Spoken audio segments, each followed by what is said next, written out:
What is up, everybody? It's great to be back. I'm Pete Mundo. HeartlandCollegeSports.com is how you find us covering the Big 12 Conference every single day on the website, on YouTube, Facebook Live, on the podcast.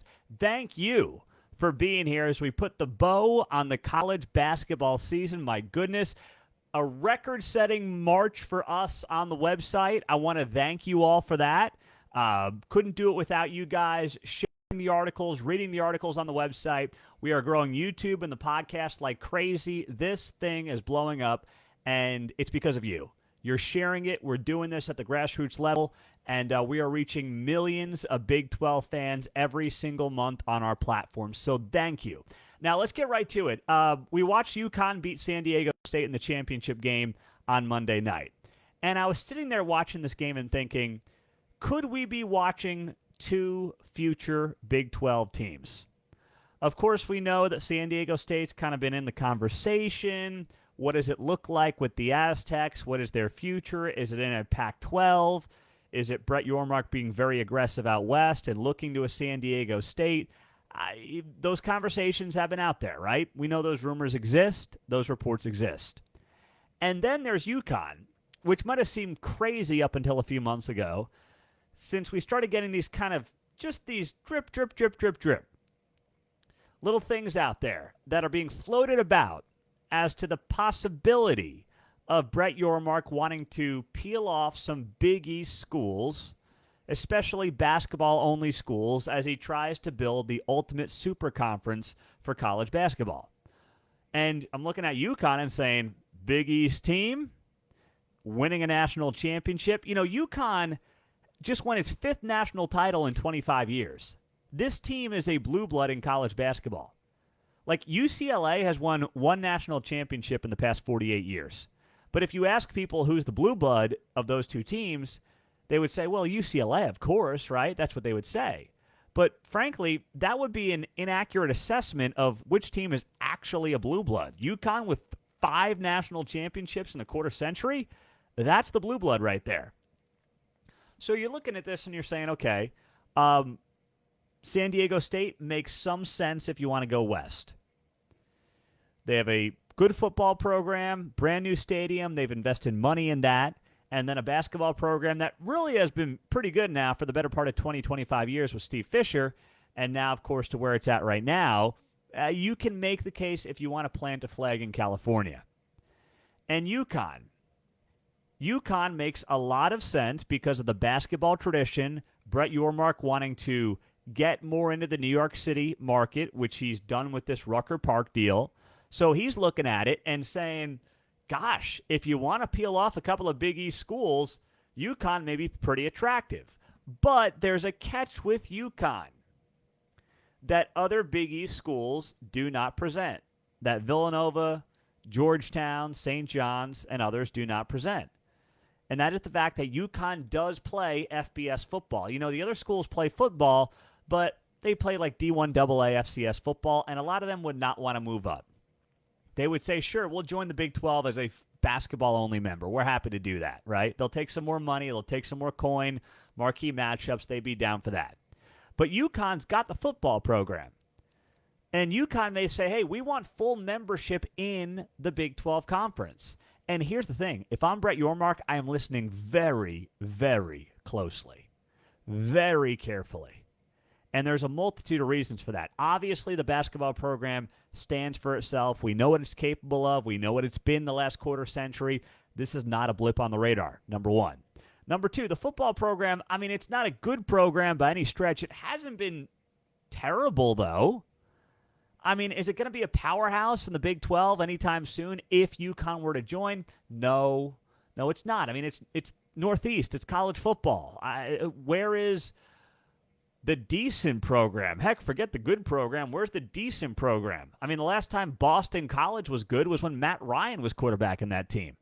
That program has seen a complete, that program's fallen off a cliff, right? So I'm not expecting UConn football to be anything great, but, there's talent in New Jersey to peel from. And if guys can suddenly drive to UConn, play in the Big 12, and get to play some high-quality football, That's not a bad option. I mean, I guess they could go to Rutgers and play in the Big Ten, but, UConn especially, you could make a case. I'm not saying it's definitive, but you could make a case that UConn football has a much higher upside than Rutgers football. I'm just saying that's a possibility. And then what it does for Brett Yormark is it allows him to start going into that Northeast corridor, which he has a lot of interest in doing. You get a great basketball brand. You get a competent football brand. Now, you got to have something else to pair with this, but it also is good for West Virginia, right? It brings back a good travel partner for the Mountaineers when you go back to their Big East days. So that has probably a lot of appeal to a school like West Virginia. Throw Cincinnati in the mix. Can you get into what you would consider, I suppose, of all the Power Fives, more ACC, Big Ten-ish territory by bringing in a UConn? You can do that. Now, I'd love to pair a UConn with somebody else. I don't know who that somebody else is right now. I don't want to have an odd number of football teams in the conference, but there's a lot there that suddenly looks awfully appealing, especially as Brett Yormark, and he's made it very clear. This is not an opinion. This is just reading what he's doing. He's partnered with Rucker Park for summer, camps and events and things like that. He wants the Big 12 brand to be in New York City. Now, the website that I run, that I own, is called heartlandcollegesports.com. So I'm not trying to force this conference into the Northeast. But I realize that the Super Conference is the way of the future. And the Big 12 is not going to be the SEC or the Big 10 in football. I've told you that since all this stuff went down with Texas and Oklahoma. But I still firmly believe that this conference will be number 3 in football. And if it can be the number 1 conference in basketball by a wide margin, that's nothing to sniff at. I mean, that's worth something, right? There's value. There's inherent value in that. And that is what Brett Yormark's got to be looking at and saying, okay, so what are the best options? If you said to me, hey, Pete, UConn or San Diego State, I'd take UConn 10 out of 10 times. I would. I mean, I think there's more value, especially with what he knows, what his background is. There's far more value in going east because you already have people there. You've got West Virginia. You've got, of course, Cincinnati.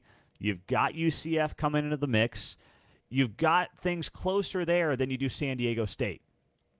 If you have San Diego State without any of the Pac schools, what's the closest travel partner? Texas Tech? And even if you say, hey, Pete, we're going to add Gonzaga and San Diego State, well, Gonzaga can only come for basketball. San Diego State's going to want to be a full-time member. And those aren't exactly, right around the corner from each other. Do the math. What is Spokane, Washington from San Diego? I don't want to say it's 1,500 miles, but it's got to be pretty damn far. And now I'm curious, so if you humor me for a second, I want to pull that up because San Diego to Spokane, maybe it is 1,500 miles. Let's take a look. That's my over-under. Price is Right rules. 1,300, 1,295 to be exact. So I lose based on Price is Right rules. But hey, not too bad for just talking off the top of my head. I said 1,500, it was 1,300. 1,300 miles away is not a travel partner. That doesn't exist. That's not how it works. So that's the problem for San Diego State. It's just not convenient for anybody for any reason, for anything right now. But I'm watching this game on Monday night between UConn and San Diego State, and I'm saying, gosh, this is hilarious because these two teams in some way, shape, or form have had at least rumors tying them directly or indirectly to the Big 12 Conference, and now I'm watching both teams play for a national title. And by the way, it was a total snooze fest. I didn't stay up for the end of the game because UConn had such complete control of that game. But it was certainly fun to watch from that perspective and thinking, what is in Brett Yormark's mind right now? What is he thinking about as he's watching this game? He's a basketball junkie. What's he thinking about watching this game? These two teams, the future of his league, what it's going to look like, what makes the most business sense, what makes the most sports sense. Because that's ultimately what is going to drive this decision-making and what's going to be the factor here that determines whether or not either of these two teams ultimately get in the mix in this conference. I'm Pete Mundo on HeartlandCollegeSports.com covering the Big 12. It is always Great to be with you. Subscribe on YouTube. Subscribe to the podcast. And as always, leave a rating, review as well. We'll get you hooked up with a Heartland College Sports koozie when you send me a screenshot of your rating and review to Pete Mundo, Mundo, at heartlandcollegesports.com. So, the conference realignment front, speaking of this, the Pac-12. Where are we at with the Pac-12? Well, according to a report from Dennis Dodd, who spoke to media consultant Jim Williams. Jim Williams, who has done many deals in his day, he's won many awards, highly decorated media consultant. He says he would be shocked if the Pac-12 gets more than 50% of its games on linear TV. What does that mean, linear TV? That means a non-streaming platform. ESPN, NBC, ABC, CBS, Fox. He told Dennis Dodd of CBS Sports, I'm at an absolute loss at how the networks get the Pac-12 to 50% of their product being on linear TV in the football season. You got 60 to 70 conference games. Basically, he's saying, I don't see how they get 30 to 35 of those on regular TV. Just because of all the deals that these networks already have in place, right? All these networks are in bed with somebody else to some degree. The NBC lost Notre Dame, but they're back in the mix with college football. So all these conferences now suddenly find themselves in a place where they've got a home. The Pac-12 does not have a home beyond the next couple of years. So they're trying to figure out what's our home going to be. Now you may say, well, what's the big deal? They go to Amazon, they go to Apple TV Plus, it's fine. Well, no, it's not fine. You do not want to put your conference on Apple TV Plus, where it costs $10 a month. And on top of that, as somebody put it to me very bluntly, let's be honest. How are you going to recruit to the Pac-12 when in many lower-income households, you're going to tell these parents the only way you can watch your kid is if you fork over $9.99 a month for Apple TV Plus, or, hey, are you an Amazon Prime member? Yeah, if you're, we'll try to hook you up with an Amazon Prime membership. That ain't going to work, right? I mean, you might be sitting there watching this, and I hope that you are watching this and you're doing well and you're living life and everything's good and you got 17 different subscription packages, as I do, and I'm grateful to be in that situation, as I know many of you are as well. But a lot of America is not living like that right now. Never mind in this moment with, 40-year highs on inflation. You're going to tell lower-income families, yeah, you can watch your kid. I mean, half the games you got to get Apple TV Plus for, but I mean, did I say that too loud? The other half, you can watch on TV, hopefully, maybe, probably. We'll see what, ESPN has available for us by the time the season starts. This is a problem for the Pac-12.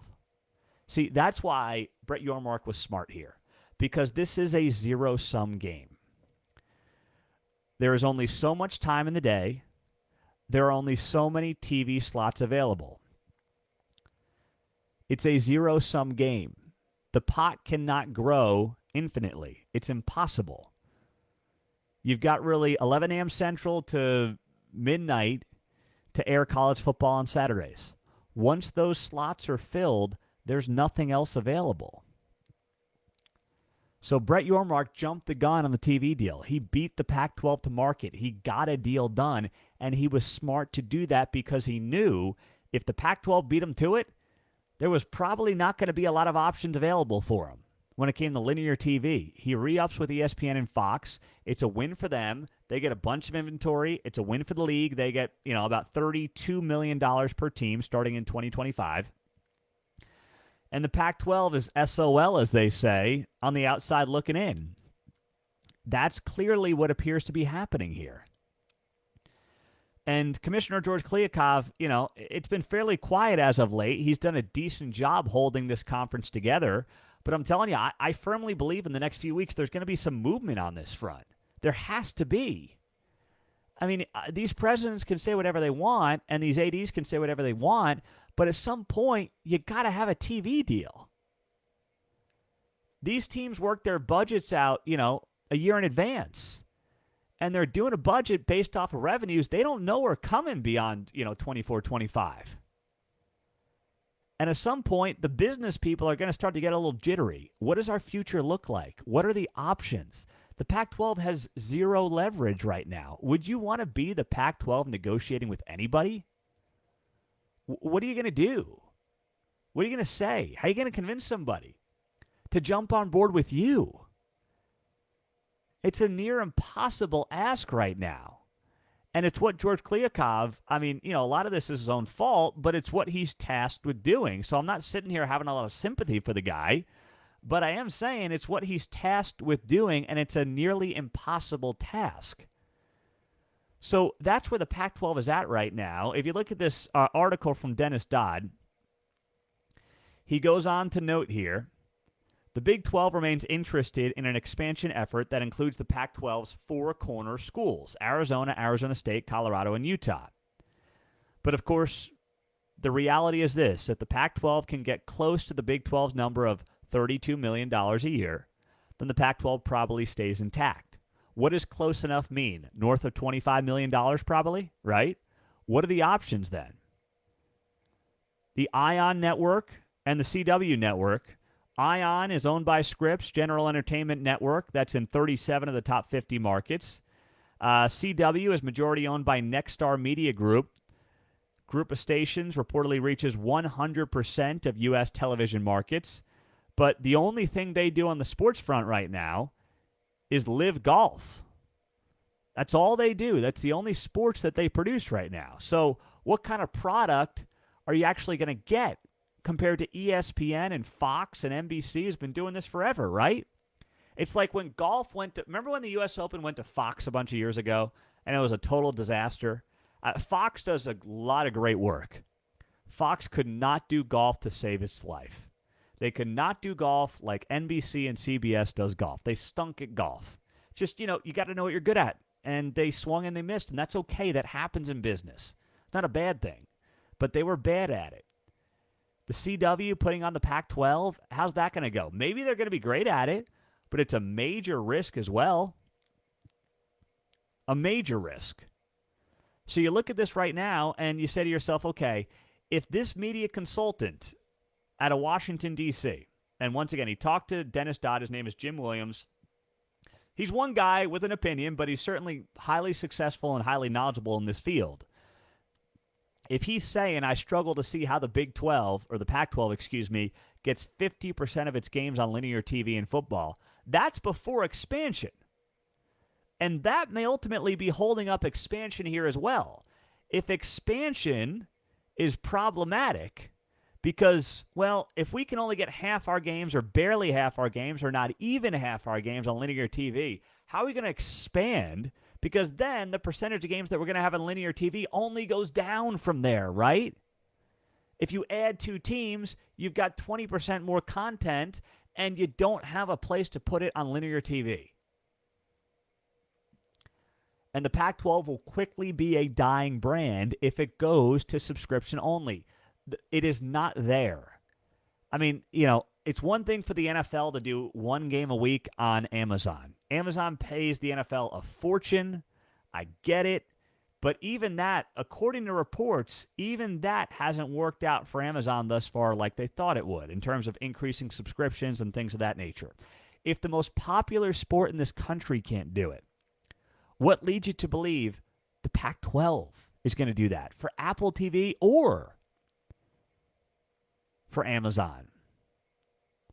And then for the Pac-12, it doesn't do a great job of bringing them attention and eyeballs that they desperately need if they're playing on Apple TV Plus while everybody else is on CBS and NBC and Fox and ESPN2 and everything else. So this is not the situation the Pac-12 wants to be in. For the Big 12, well, it's more good news. It doesn't mean anything today. It probably doesn't mean anything tomorrow. But it means that this league is in a position to capitalize in a big way, and it once again should be a sign that what this conference has in its leadership has been the biggest blessing over the last 8 to 9 months. because this could easily be us. This could easily be us as the Big 12 fans saying, where are we going to go? What's our home? Where's our future? Our team's going to leave. That's not happening in the Big 12. It is happening in one conference, and it is not our conference. It's not. So we have a lot to be grateful for on that front. And by the way, I have a lot to be grateful for because we had our best month in March ever. You heard that right. Thanks to you guys, millions of you were consuming our content on the website, on the podcast, on YouTube, on Facebook Live. So thank you so much. And just know, I know basketball's over and, football's over, of course. Well, we've got plenty of baseball and softball content. It's going to be up on the site. We're going to cover that hard over the next 2 months. And then before you know it, Big 12 Media Days is here, and the football hype starts, and these videos are going to keep rolling out a couple of times a week. So thank you for being here on the show. I'm Pete Mundo. Subscribe to us. Thank you, thank you, thank you. Leave that 5-star rating on iTunes and a review if you could, and have a great rest of your day. We'll talk to you soon. Take care.